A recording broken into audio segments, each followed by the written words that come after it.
It's such an honor today to have with us as our guests, John and Lisa Bevere. And it's good to have you guys. Thank you so much for joining us.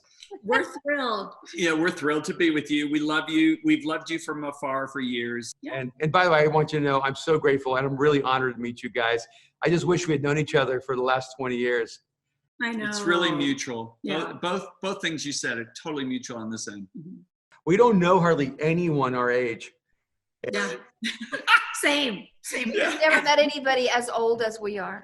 Yeah. That's what's happening now. Who's still alive. And they look like they're 61 and don't look like they're 80. Now, home for you guys is Colorado? Yep. Yes. Where in Colorado? We are in Springs. We are in Colorado Springs, a little bit north. And we've got a storm coming in right now. You guys live in California. We may get another blizzard this month. It's kind of sad. Well, last year, May 22nd, I was in Alaska fishing with one of our board members, and Lisa sent me a picture, and it was basically 12 inches of snow, May 22nd. Yeah. Wow. So we're in summer and you're in winter. No, actually, it's beautiful right now. It's just we get freaky storms. It's mountain living is what it is. It's coming over the mountains right now. You never know what's going to happen. And you guys have 4 boys. Yep. We have 4 sons and 4 grandkids. Now, we have 2 granddaughters and 2 grandsons. So we just need 1 more daughter-in-law and the scales will be balanced. Yep. I just need 1. We also need a daughter-in-law. Okay, well, we're fighting over the very small supply for some reason. Yeah, don't take our supply now. Let's say we conjured up a daughter-in-law. Yeah. What would that look like to you? Our son is still single. And by the way, all 4 of our sons work for Messenger International. So we love working. It's a real honor to be able to work with all 4 of them. And veteran ministries. He loves, there's 2 lady groups that he's attracted to, and that's Italian and Hispanic. Yes. So if you have any in mind, let us know. He likes feisty. We don't know where he got that from, but he likes feisty. So wow. I feel like my son wants to marry somebody like me. He fights it, but I feel like he does. I feel like he needs a Southern Irish, fire, right? No. Am I wrong? I'm staying out of that. We're going to find them. We're going to find the right girls. I'll look for yours. You look for mine. I will. Okay. And then you mentioned Messenger, which is the organization that you guys work out of. Yeah. And, we were launched by our pastor in 1989 to birth it, and it birthed in January of 1990. So we're 30 years old this year. We were just traveling and speaking. In 1991, God spoke to me in prayer and said, "Son, I want you to write." And my worst subject in high school was English and creative writing. I literally scored a 370 on the SAT. And I didn't do anything. 10 months later, 2 different women, one of them was Lisa, said, "If you don't write what God's giving you to write, he'll give it to somebody else, and one day you'll have to give an account for it." And so now, 22 books later for me, and then Lisa began to write, and she can share that story, but she's, I think, 13 or 14 books. The books, basically, if you would have told me that God was going to send us to the nations of the world through books, I would have laughed you out of the room 30 years ago. But it's amazing how he's done it. We have now given away, by the grace of God, over 37 million resources in over 100 languages to pastors and leaders in 227 nations. So we're 14 nations short of the world. But our real passion is to strengthen the leaders through the writings, in these different nations of the world. All right. Kim actually created this speed round of questions that she wants to ask you. Okay. Yeah. It'll be really, really fun. All right. So you got to go fast. And you're not really allowed to elaborate, but you can give a sense or two. Do we point or do we say it? No, we'll start with John each time, and then. No, you ask them, and they have to point to each other, or they have to point to themselves. I don't know the rules of this game. All right, so. Okay. I got it. Say your name. All right, so you point. You to point you or to you. You got it? Do this or this. Yeah. That's okay. it. But both you have to do it at the same time, and we'll see if you. Yeah. And just be honest. Who's the? No, don't be dishonest. Okay, no. Yeah, be a liar. Be a liar. Who's the fun one? All right. Who's the better driver? Who spends the most money? Oh. Woo! Who's the best sportsman? You're not the best sportsman. You're the best competitor. What's the difference? Difference. Okay. What's the difference? I love that. No. Who's the You most have to romantic? What? Who's more Who's the romantic? most romantic? The most romantic. I don't I know. think I am. Yeah. I think I am. All right. Best communicator. Best writer. Nah, yeah. Who asks for forgiveness first? Yeah. Who will be the first to take an issue and then run out of the room? And I want to deal with it. The runner. Who's the runner? Neither. You. No, I've had to chase you. Okay. Who plays the quiet game? Neither of us. Neither of us. Really? You've learned that. Yes. Great. I don't think that was ever their issue. No. Who's the You have initiator? far worse issues. Who? What? Who's the initiator? Of what? Of generally, you're the starter. You're the one that suggests it. You're the one. Okay, right. Who's more present? Oh, definitely. Who's I'm on down their the road a lot of times. over there? Who's on their phone the most? Who's chasing kids the most? Who travels the most? No, me. It used to be me. Now it's Lisa, I think. Mhm. Oh wow. By the way, Lisa, I think Girls with Swords is one of my favorite titles in the whole world. Oh, thank you. That's such a great title for That's a book. great. Go ahead, hon. I like Out of Control and Loving It. That's my favorite title of hers. The first book you wrote together was The Story of Marriage. Oh, no. Oh, together. yeah, Yes. yeah. Yes. That's the only book we've done together, right? Yeah. Yeah.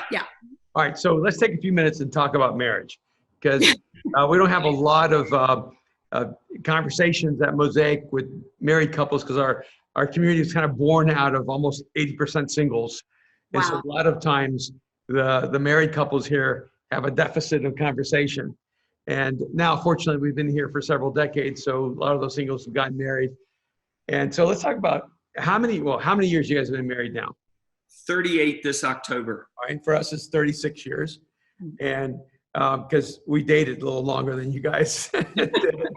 But all right, so, you guys have spent a lifetime, not just writing and thinking about marriage, but being married and living out the principles that you write about. If we had young couples here at Mosaic and you were to give them, I don't know, 2 or 3 principles that you felt were really important to establish that relationship, are there some things you would highlight? So, number one is this: fight fair. And what I mean by fight fair is never attack the character of your spouse. Always attack the problem. Number 2, don't hold things in. I remember when Lisa and I were first married, there was this young couple, and we always felt like a failure around them because they never argued. Yeah. They never, ever, ever, ever argued. They were so sweet to each other, so kind. 3 years into their marriage, they got divorced. And what happened was they held everything in and it exploded. And Lisa and I have kind of this rule that we're going to fight to protect our fellowship. And so what that means is we're not going to hold things in. We're not going to hold grudges. We're not going to leave things unsaid. We're going to deal with it, but we're not going to attack our character in dealing with it. So in other words, let's give an example. If I do something stupid, which, it happens a lot, Lisa won't say to me that you are a fool. She won't say that. She'll say, John, No, the first 5 years I said you're an idiot. Well, and it didn't bode well. But that's all. It didn't help. We were growing into where we're at now. But she would say that's foolish behavior or that's unwise behavior. And immediately, if I'm smart, I'm going to listen. And I think the biggest thing that we've learned in our marriage is to say, I'm sorry. I find that a lot of couples don't look at each other and genuinely apologize. But now, when you apologize, you always want to make sure that you really mean it. He would try to make it right fast, and I didn't know how to fight fair. I came from parents who were twice divorced, an alcoholic father. He had parents that never fought. My parents were married 66.5 years, and my dad never yelled at my mom once. Wow. Excuse me, one time, and it was when she was mishandling the sailboat and put us in jeopardy. And, you know, it was just wonderful to see that. But, you know, I'm wired different than my dad. I'm very passionate. I'm very outspoken. Lisa is the same way. And so, you know, I really, and I hope I'm not messing up your theology, but I think it's a healthy thing when couples fight fair. Yeah. I really do, because, you know, there's so many examples I could give of people that have let things fester, and then what happens is they get a closed spirit.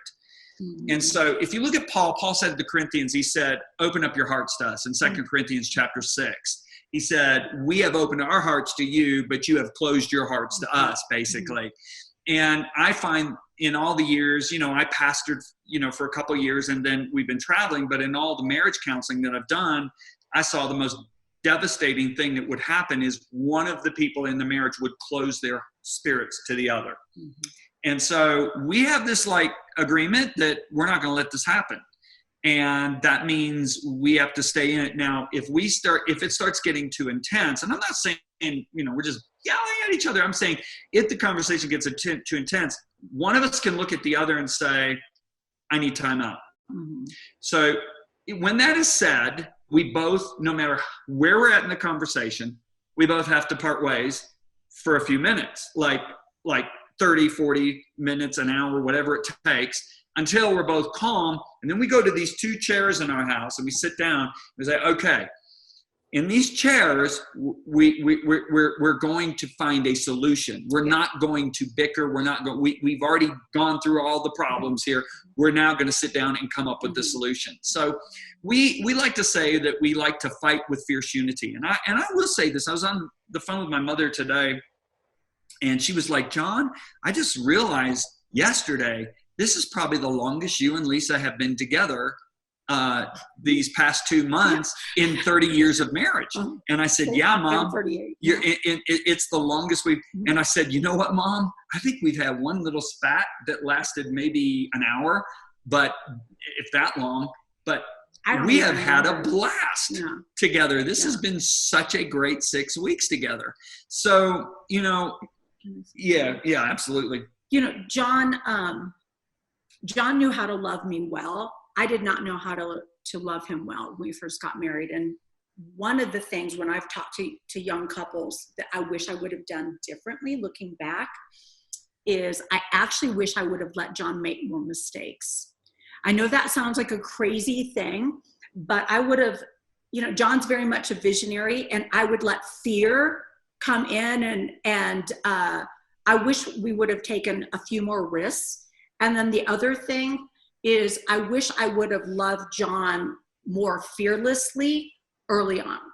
I think as children of divorce, you kind of have in the back of your mind, I don't want to give all of my heart to this guy, because if he leaves, I got nothing. So I think you'll give part of your heart to them. So I would give John like part of my heart. I didn't intentionally know I was doing that. And I remember one day he looked at me and he said, you know, I'm not your father. I'm not going to leave you. And he said, I don't know how long we have to be together before you believe me. And he said, I'm in this. And he said, but it's going to be really sad if we're both 75 and you look at me and say, wow, you're still here. Yeah. And he said, we would have missed so much fun in the interim. And I think that we had just had Arden. So this had to be, Arden's 25. So it had to be about 25 years ago. And I just said, you're right. You're right. I would rather love you fearlessly and have you leave me than love you halfway and wonder. And that made a huge shift for us when I just said, I'm just going to go all in, because I really believe the opposite of fear is love, because you can have faith in your fears. So, I mean, when you say, that's it, I'm not going to hold back. And that's what God does with me. He doesn't say, Lisa, I know you're going to be a real jerk next week, so I'm just going to pull back on you. He always refuses to say that my present condition is my permanent one.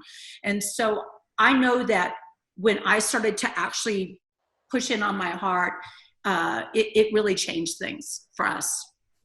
That's so good. I mean, it's a great principle, even if you're not married, just with friendships, Yeah. with who you work with, to fight fair, to not attack the person, but attack the problem.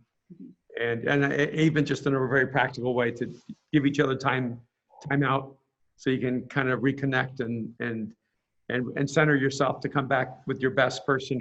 I can't remember, one of our friends actually told me that the phrase they use is, I'm not capable of bringing you my best self right now. And so that's how they give themselves time. That's good. Yeah, and so he always says that they both want to bring their best person the other one deserves into the conversation.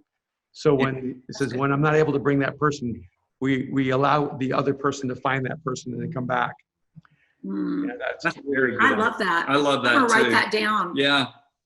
I often can't find that person. So when I come back, it might be the same old person that I was trying to look for. But what I want to know is, what is, like, COVID-19 has put us in such a great, like, it's put us in a space that sometimes is great, sometimes it's not, and sometimes we call it stuck, and sometimes we don't. But some of us, one of us did a great job at this COVID thing, and one of us didn't. So what are your rhythms that keep you kind of going doing your best life? What's your rhythms in your marriage? I think my greatest joy in this time is doing fun stuff for Lisa. I started making her some unbelievable espresso every morning, and I started. All right, fun stuff. Put that on.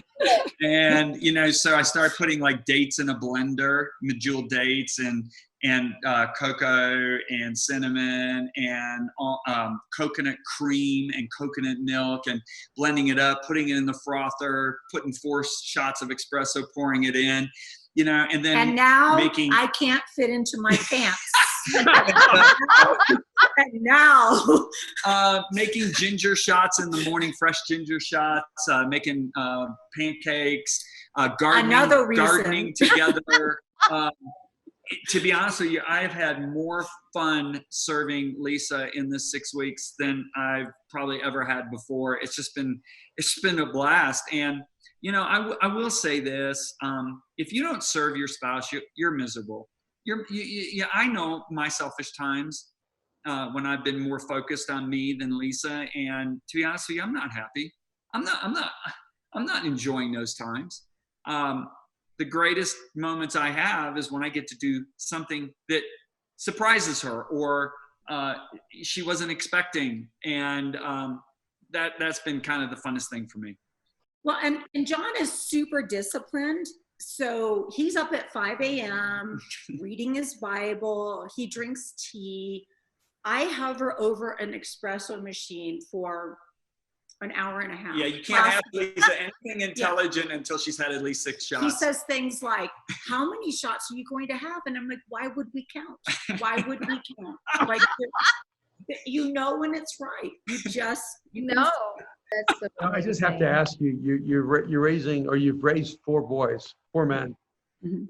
And what would you say would be some most important things that you've learned as a parent for all the young parents that we have? I want to speak first on that one.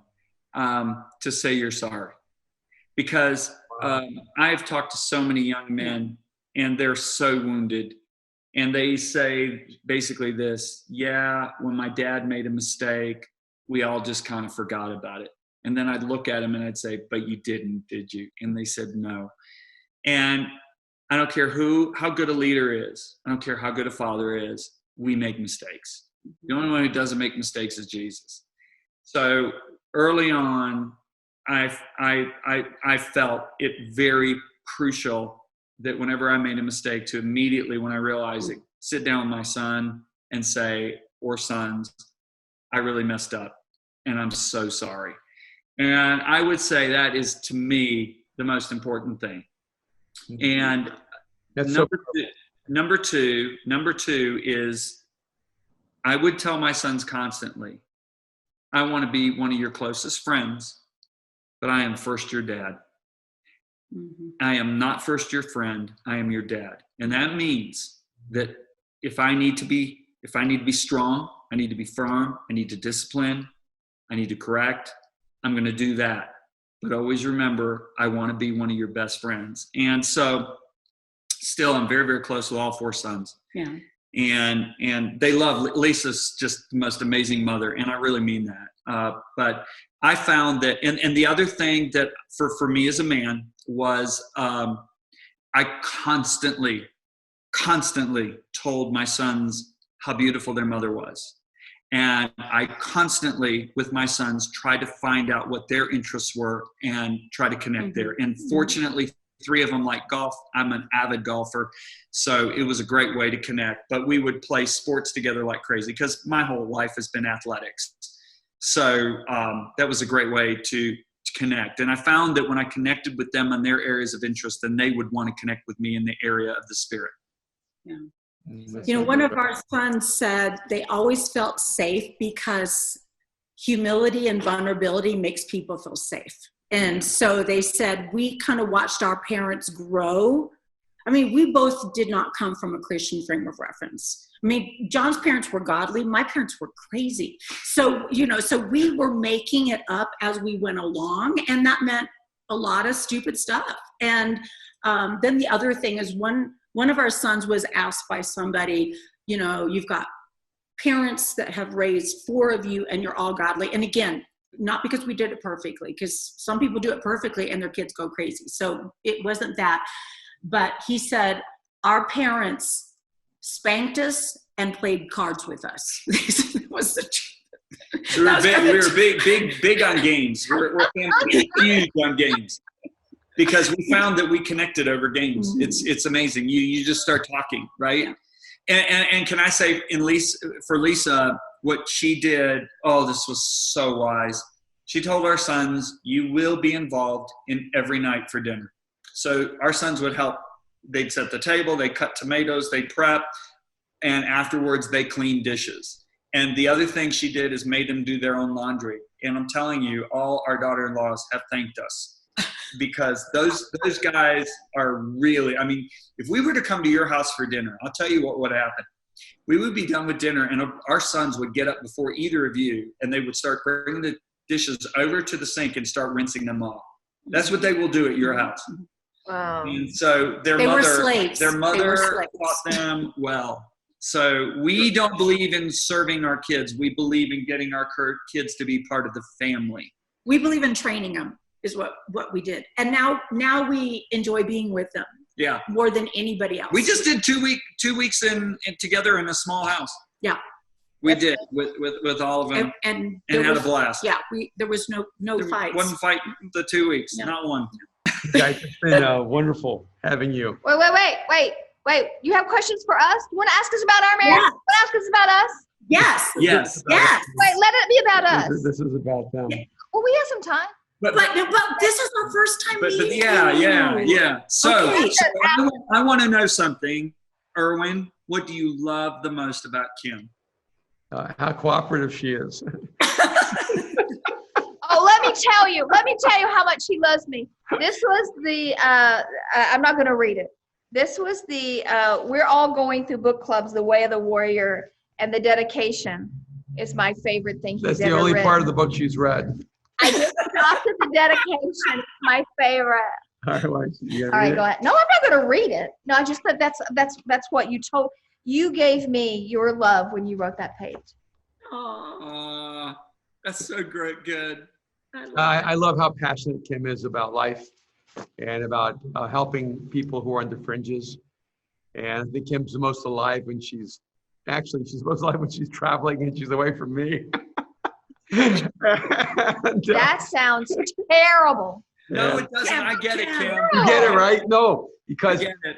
I think there's grace on all of us right now to be together, but I have to always be encourage focused. Lisa, go, do. Yeah. I think a lot of times people think that, the husband is like the earth and the wife is like the moon.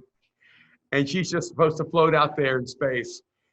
And the reality is that Kim is most enjoyable, most fun, most dynamic, most interesting. when she's fully alive doing what she's created to do. Yeah. And when she's planning for Malawi and she heads out to Africa, and she's just at a whole different octane of living. And that to me is one of the most, I think, exciting things about her. I love that. And Kim, how about you? What's the most you amazing know, thing? the thing that he never ceases to like put me in a space of awe, because he always is always one of my best, you know, he's always. And I always say that the space between the stage he speaks on and the platform he is privately, his best platform is at home.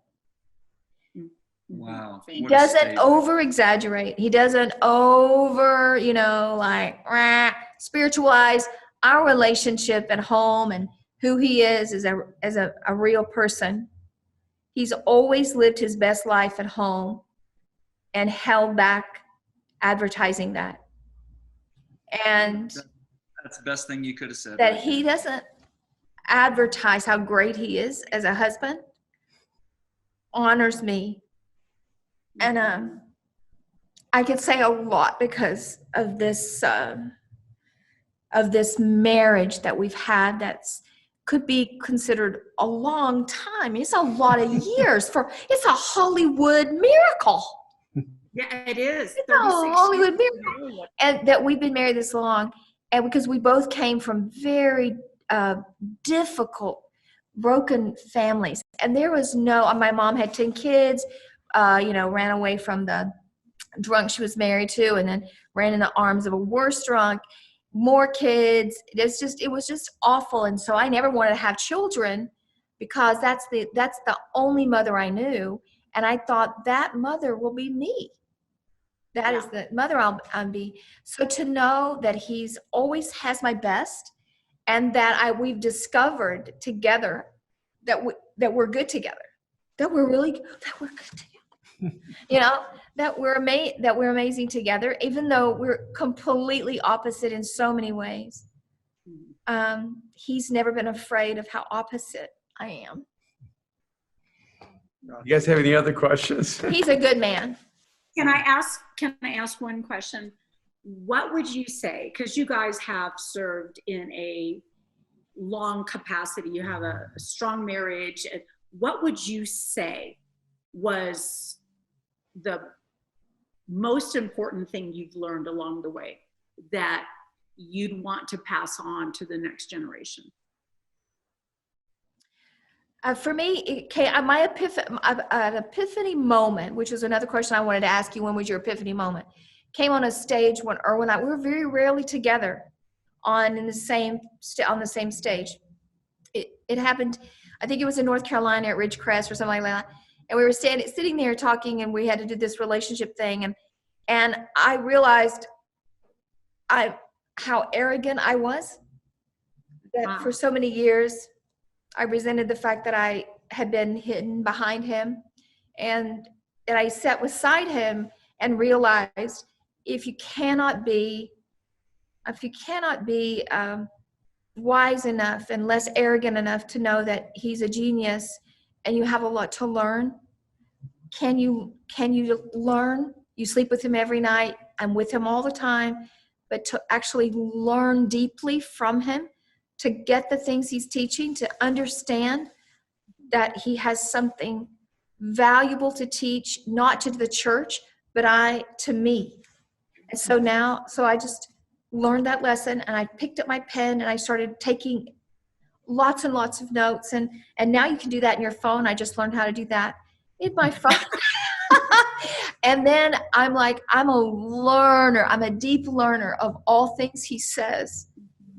Mm-hmm. That's beautiful. That's beautiful. Wow. So staying teachable. Listen. Yeah. And I'm not a good listener. Listen, go ahead. It's my turn. Yeah, I think it is. And, I make him nervous. That's his nervous laugh. That's the laugh when I make him uncomfortable in a thing. I love this. Oh, that's beautiful. Anyway. I actually think the most important thing to pass on to your kids in many ways, and I think it's even when you talked about earlier, John, about forgiveness, and both of you really touched on it, but I would just put it maybe a more colloquial kind of way. Is like you have to learn how to let things go way before it ever gets to the need for forgiveness. Right. Because by the time it gets to the forgiveness, you've been carrying something for a long time. Yeah. And so I think one of the things that I've just had to learn in my own life is that marriage works best when you make 99% of the things meaningless, and by just letting them go. Yeah. I find that most relationships begin to collapse over meaningless things, Yeah. not actually even meaningful things. And and so I think that's been the thing. Is I've had periods in our marriage where I just was like self-indulgent, going, I'm done. I'm not going to ask for forgiveness. I'm not going to forgive. It's her turn, and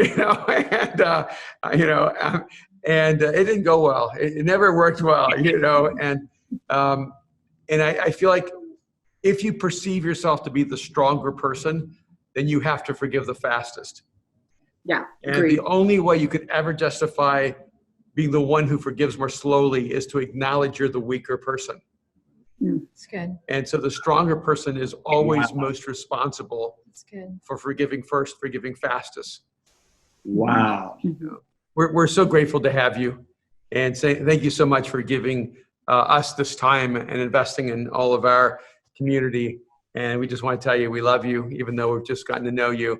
We're really grateful for you. Really looking forward to meeting you in person. We love you guys. Thank you so much, both of you. Us as well. God bless you. Take care. God bless you. Bye.